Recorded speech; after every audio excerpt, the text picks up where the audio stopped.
I'm Greg Perkins with Oakridge Bellows. If you're having a hard time finding metal expansion joints that were previously supplied to you by KE-Burgmann, let me tell you what I know.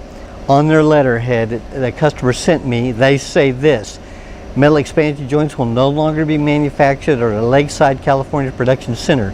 EagleBurgmann will continue to manufacture metal expansion joints in our production centers worldwide. North America, they're closed as far as metal expansion joints. Now, they still manufacture fabric expansion joints in North America, and so shouldn't have any disruption of that service that I can tell. But as far as what I've heard, all their employees have been let go in their California facility.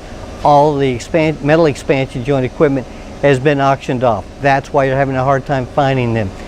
Give us a call at Oakridge Bellows. You can find us at oakridgebellows.com. We'll be happy to help you out. You can always try EJS sales at EagleBurgmann.com. If you can get a response from them, feel free to try that. But if not, give us a try at Oakridge Bellows.